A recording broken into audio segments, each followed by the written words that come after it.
طبیعت نہیں اور طبیعت امر عقلاً اس بات کا تقاضا کرتی ہے کہ جب تک اس کے سارے افراد کو نہیں میں ترک نہ کر دیا جائے تب تک کے لیے امتثال امر مولا نہیں ہوگا۔ کیوں بھئی؟ روکنے کا مقصد کیا ہے؟ روکنے کا مقصد ہے کہ اس کے افراد میں سے کسی کو بھی انجام نہ دیا جائے۔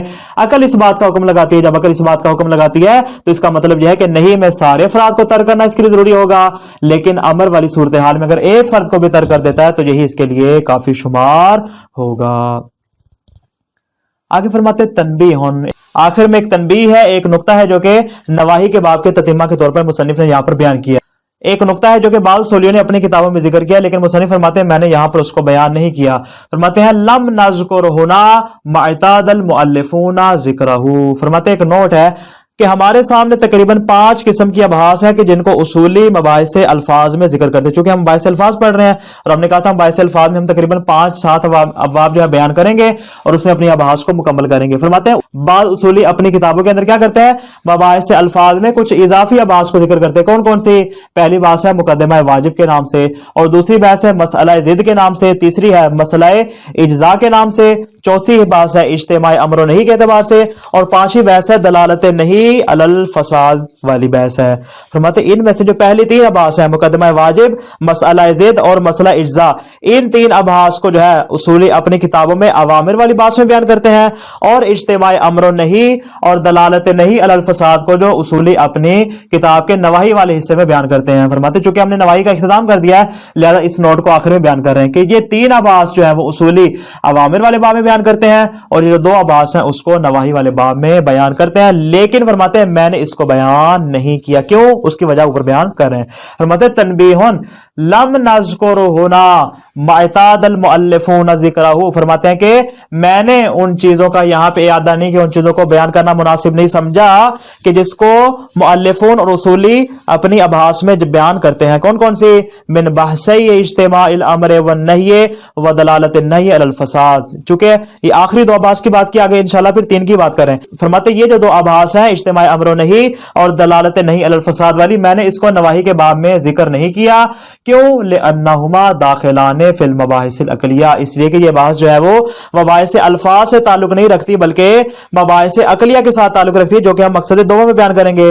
فرماتے ہیں کما سیاتی، جو کہ انشاءاللہ آگے آئے گا، چونکہ اس کا تعلق مباحث عقلیہ کے ساتھ ہے، ولیس ہم من مباحث الالفاظ، اور ان کا مباحث الفاظ سے ذرا برابر بھی تعلق نہیں ہے، لہذا میں نے ان کو یہاں پہ نقل کرنا بھی مناسب نہیں سمجھا۔ یہ ہوگی بات، اور پھر آگے بیان کرتے ہیں کہ وَكَذَلِكَ بَحْثُ مُقَدِّمَةِ الْوَاجِبِ وَمَسْأَلَةِ الضِّدِّ وَمَسْأَلَةِ الْإِجْزَاءِ، فرماتے ہیں مقدمہ واجب کی بحث اور مسئلہ ضد کی بحث اور مسئلہ اجزاء والی بحث کہ جس کو اصولی اوامر والے باب میں عام طور پر بیان کرتے ہیں، تینوں ابحاث کو، فرماتے ہیں ان تینوں ابحاث کو بھی میں نے اوامر والے حصے میں شامل نہیں کیا۔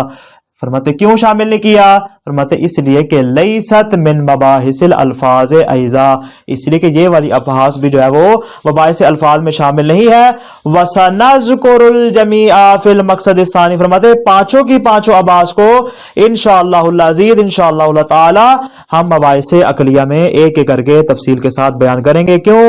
اس لیے کہ اس کا تعلق مباحث عقلیہ کے ساتھ ہے، مباحث الفاظ کے ساتھ ان کا کوئی اصلا تعلق نہیں ہے، لہذا میں نے ان کو یہاں پر بیان بھی نہیں کیا۔